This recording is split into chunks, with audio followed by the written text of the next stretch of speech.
आज 2 अप्रैल 2022 है। आज की देववाणी जनवाणी मंगलवाणी। मैं आपका मित्र मंगल, अलवर राजस्थान से। महान भारत आंदोलन, द वर्ल्ड फैमिली मूवमेंट, हमारा YouTube account mission great India, Bharat बचाओ आंदोलन, षड्यंत्र इत्यादि, फेसबुक अकाउंट मंगलम काउंसलर। यह आकाशवाणी है, ये मैसेज फ्रॉम हेवन। हम ये मानते हैं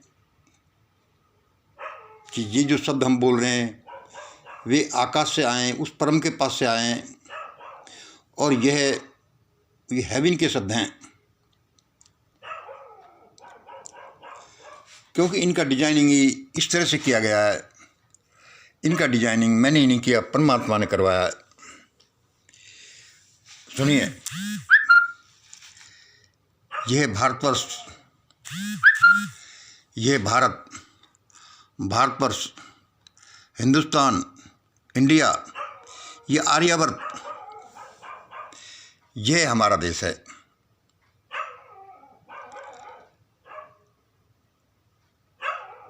यह हमारे देश का नाम क्या है? यह हमारे देश का नाम क्या है? क्या होना चाहिए? ये विवाद हम यहीं छोड़ते हैं। यह विवाद हम यहीं छोड़ते हैं। बहुत से लोग हैं, हम कहते हैं कि हम इसको भारतीय कहेंगे, भारतवर्ष कहेंगे, इसको हिंदुस्तान नहीं कह सकते इसी आधार पर। और सुनिए, तो भाई क्या है ये? कोई कहते हैं इंडिया, ये तो फॉरेन शब्द है, हम नहीं कहेंगे इंडिया। देखिए,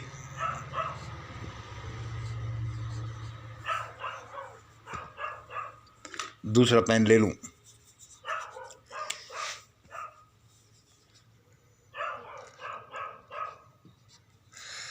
NSO, नेशनल स्टैटिस्टिकल ऑर्गेनाइजेशन के डेटा के अनुसार, 2019 के अनुसार देश का 50 से 57% धन, कोई 50 बताता है, कोई 57% बताता है, धन संपदा टॉप 10% के पास है। सुनिए, NSO के अनुसार, के डेटा के अनुसार देश, ये तो गवर्नमेंट डेटा है 2019 के अनुसार, देश का 50%, कोई 50 कहता 57% धन संपदा देश के टॉप 10% के पास है, और बिलो 50% के पास कुल संपदा का 10% है। यानी कि टॉप 10% के पास तो कुल संपदा का 57%, और नीचे से 50% लें तो उनके पास ओनली 10% है पूरी संपदा का। मतलब 10% में तो 50 लोग और 57% में 10 लोग। हम ये डिसाइड कर रहे हैं कि हिंदुस्तान है क्या है। अब आगे सुनिए, ये इसका मतलब क्या? ये वे टॉप 10% अनुपात लोवेस्ट 50%, ये क्या है? इसका मतलब इन टॉप 10% का इनका अनुपात क्या हुआ? पर कैपिटा क्या है?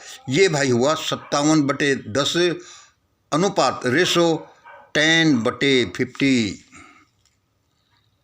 सिंपल मेथड से देखियो, यानी मतलब क्या है कि 5.7 रेशो टू द रेशो 0.2, इसका निकालेंगे तो इतना आएगा। या मतलब इसको समझ लो कि 57/2। एक के पास 57 रुपये है, टॉप 10% के एक आदमी के पास, तो बिलो 50% वाले के पास में एक के पास 2 रुपया हैं। इसका मतलब ये क्या है? 28.5:1। मतलब कि ये 50% का आप निकाल लो और ये 10% का निकालो, तो इनका अनुपात एक के पास 28.5 रुपये हैं, तो इनके पर कैपिटा एक के पास में 1 रुपया है। This is so huge anomaly in India society, Indian society. Bharat का विकास कैसे हो? नहीं हो सकता, क्योंकि जो भी अवसर, कोई शिक्षा है, कोई संपदा है, कोई व्यापार है, कोई दुकान है, कोई कुछ भी करना है, तो इनके सामने कोई टिक ही नहीं सकता। 20-20 साल पहले, 30-30 साल पहले सारी चीज़ें बुक हो जाती हैं कि 20 साल बाद इस चौराहे पर ये प्रोग्राम बनेगा, ये इसकी समय आएगा, इसको पहले से ले लो। हमारे अलवर में कोई 20-30 साल, 30 साल पहले, 30-35 साल पहले, मैं जब स्कूल में था, मैं एक हमारे एमएलए थे रामानंद अग्रवाल,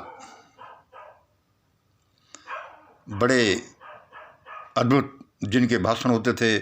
मैं रात को चोरी हमारे हॉस्टल से मैं सुनने जाता था। ये मैं आज जो शब्द कह रहा हूँ 20-30 साल पहले बुक हो जाते हैं, ये उन्हीं के शब्द हैं, ये मेरे भी शब्द हैं, लेकिन मैंने उन्हीं से उस समय मिला था कि 20 साल बाद जो अवसर पैदा होंगे वे आज ही बुक हो गए हैं। तो आप आगे सुनिए, टॉप 10% के पास ये 50% की ये 10 है। इसका मतलब इनमें 28.5 और 1 का अनुपात है। इनके पास इतनी संपत्ति है टॉप 10% के पास, तो बिलो 50% के पास पर पर्सन 1 रुपया है। इतना इनकम भी है। ये कैसे साथ कर लड़खड़ाते लोग कैसे करें, कोई ध्यान नहीं देता। झगड़े की जड़ें है। अच्छा, अब आगे देखिए, who are these top 10%, who are these top 10%? अरे भाई, ये क्या, ये तो मोस्टली ये तो बढ़िया ब्राह्मण हैं। हाँ यार, ये टॉप 10% तो बढ़िया ब्राह्मण हैं। यानी क्या है कि हमारा देश बीबी साम्राज्य है, किंगडम है, बढ़िया ब्राह्मण किंगडम है, किला है, फोर्ट है। यही ब्राह्मणवाद है। सुनिए, यही ब्राह्मणवाद है, यही मनुवाद है, यही शैतानवाद है, यही असमानतावाद है, यही जातिवाद है, यही भारत के झगड़े की जड़ है। दोस्तों, सुबह कितनी अर्ली होकर मॉर्निंग से मैं ये तैयार करता हूँ, भगवान खुद मेरे सामने आकर के ये करता है। ये भी डिस्प्यूटेबल है। आप कहोगे यार कैसे आ जाता है हमको, ये अलग बात है। यही ब्राह्मणवाद है, यही मनुवाद है, यही शैतानवाद है, यही साम्राज्य असमानतावाद है, यही जातिवाद है, यही भारत के झगड़े की जड़ है। और यही मैनेज करता है कि आगे भविष्य में करोड़ों लोगों की लाशें बिछ जाएं इस देश में। यदि लोग नहीं चाहते तो ऐसा ही होना तय। 10-20 हज़ार नहीं, लाख 2 लाख नहीं, करोड़ों, in the units of crore, 1 crore, 10 crore, 20 crore लाशें बिछ जाएंगी। क्योंकि ये फैक्टर्स हैं भाई साहब सामने। अब ये किला है जो हमने बताया, ये जो है किंगडम है, ये किला है। अब इस 5000 साल पुराने किले जर्जर जो और अभिशप्त है, उसका क्या करें? अब इस 5000 ईयर्स किले, फोर्ट जो जर्जर और अभिशप्त है, इसका क्या करें? इसका क्या करें? इसके लिए देखो भाई, इसके लिए 2 अल्टरनेटिव है। भाई ये तो गिरा दिया जाए, भाई ये तो गिरा दिया जाए, ये तो बहुत भयानक है। और दूसरा क्या है कि भाई नहीं गिराया जाए। How to decide? नहीं गिराया जाए। इसमें आते हैं वे जो अपनी छोटी बुद्धि से कहते हैं कि हमको नुकसान हो जाएगा, यानी बनिया ब्राह्मण साम्राज्यवादी, कि ये अभी सब किला गिराया नहीं जाए। तो भाई इसको डिसाइड कैसे करें? डिसाइडेड बाय द ब्रह्मांडीय मास्टर फार्मूला, आवर बेस, जो विज्ञानों का विज्ञान है, इसके आधार पर। भाई ये क्या है? पॉइंट, ये 3 points are their deciding factors. ये है 1, 2 और 3। Zero plus minus. ये क्या है कि ब्रह्मांडी मास्टर फार्मूला ये है। ये क्या है, 1 2 3 क्या है, एक ईश्वर है, दूसरा पब्लिक है, तीसरा ये बनिया ब्राह्मण हैं जिनका ये किला है, जिनका साम्राज्य है, जिनका सामान्य लोगों के से 30-30 50-50 गुना ज़्यादा जिनके पास धन है। और यह तो एवरेज 50% का है, या 30% 20% का क्या हालत होती होगी। How to live these persons, ये लोग कैसे जीते होंगे जिनकी चीत्कारें कोई नहीं सुनता। और लोगों को पता नहीं है कि ये जो जिन को चिल्लाने का मौका भी नहीं मिला। I am sorry to repeat this, sorry to speak this. चाहे वो इंदिरा गांधी हो, चाहे राजीव गांधी हो, चाहे कोई हो, चाहे कोई हेलीकॉप्टर से गिरा हो, उसके पीछे यही था। इन चीत्कारों की तरफ, इस दुष्दर्जा की तरफ किसी ने ध्यान नहीं दिया। और होगा तो भाई इसका कैसे डिसाइड किया जाए। The deciding factors are god, public और ये बनिया ब्राह्मण। अब ये क्या है, ये किला तो ढहेगा भाई। ये किला ढहेगा, क्यों ढहेगा, पहले तो किसी ने ढहाया ही नहीं, पहले से चल रहा है। इसका मतलब अभी भी नहीं देना चाहिए, ये समय का अनुसार है। जो चीज़ का समय आ गया, कल को जागरूकता नहीं तो ये किला बरकरार था, जागरूकता हो गई थी, ये ढहेगा। लेकिन अब सोच लो कि इसको ढहाना चाहिए नहीं, फिर भाई इसका what will be the procedure, इसको ढहाने की प्रोसीजर क्या हो। हाँ, हमने ये कह दिया कि ये जो तीनों चीज़ें हैं, इनमें से जो डिसाइडिंग फैक्टर होगा 1 2 3, इनमें से ईश्वर जिसकी तरफ होगा वह वैसा होगा कि किला ढाया जाए या नहीं ढहाया जाए। पहले ईश्वर भी उस तरफ था कि अभी नहीं ढहाया जाए, क्योंकि दूसरा पक्ष बहुत कमज़ोर था, उसका पता ही नहीं था वो कहाँ है, कैसे क्या करे। आज हालत अलग है। अब ईश्वर का ये ऐलान ऐसा है कि this fort, this construction should be demolished. अब सवाल सिर्फ यही रहा है कि उसकी प्रोसीजर क्या हो। इस प्रोसीजर में क्या हुआ, 2 रास्ते हैं कि भाई ये नहीं ढहाने देते, भाई रात को ढहा दो, जैसे गवर्नमेंट ऑर्डर्स होते हैं। या फिर क्या है, भाई नोटिस दे दिया, भाई तुम अलग देख लो, या फिर तुम्हारा पुनर्वास हो जाता है, ये किला तो ढहेगा। इसके उसमें क्या है कि या तो करोड़ों लोगों की मौत होगी, या फिर आएगा Mangal model of great India procedure, जो हम बोलते हैं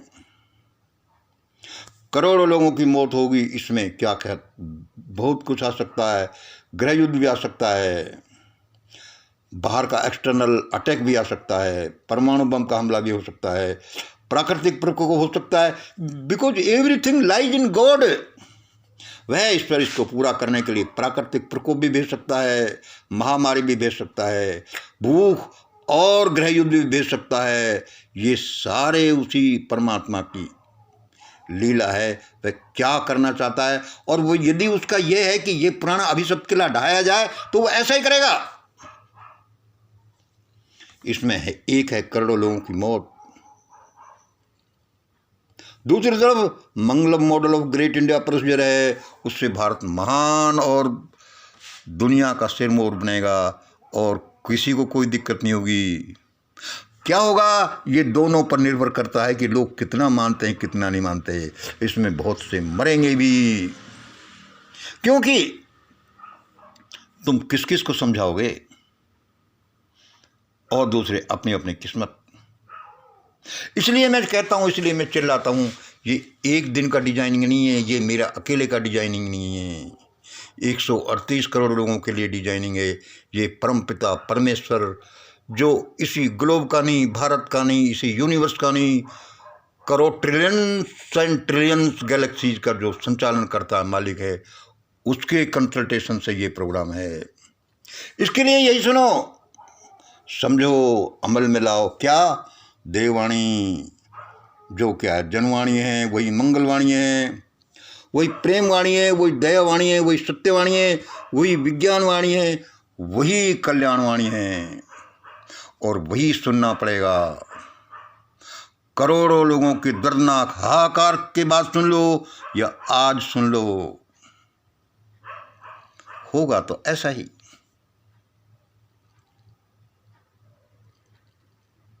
लोग क्या करना चाहते हैं? यह हॉन्टेड फोर्ट तो डिमोलिश होगा। कल नहीं हुआ, हमने बताया उसका क्या कारण था। कल को ईश्वर इसके साथ था कि भाई और कोई अल्टरनेटिव नहीं है, इसको चलने दो। आज वो इसके साथ है कि ये बच्चे बड़े हो गए हैं भाई, अब इसकी जगह दूसरा सिस्टम लाया जाएगा। ऐसा ही होगा। अब इसके लिए क्या क्या करेंगे ये लंबा हो जाएगा, हम बताएंगे कि लोगों को ऐसा करना चाहिए। और जो हम बताते रहते हैं हमारे ये करो ये करो ये करो, या तो करो या मरो। मार दिए जाओगे, मर जाओगे, भाग जाओगे, छोड़ जाओगे, पकड़ लिए जाओगे। यंत्रणाओं के साथ मरना भी नसीब नहीं होगा। आराम से मौत उन भुट्टो और सद्दाम हुसैन की देखो, करोड़ों लोगों की ऐसे ही हो जाएगी। ये लोग जानते नहीं क्या कर रहे हैं। तू 10,000 करोड़ ले जा, जेटली कह रहा है अच्छा कल जा रहा है भाई माल्या, हाँ तुम्हारे बाप का राज है। मोदी कह रहा है कि वो उसने ही किया, वो करो तो सही। अभी आ रहा है सामने। आज इतना ही। जय हिंद जय भारत।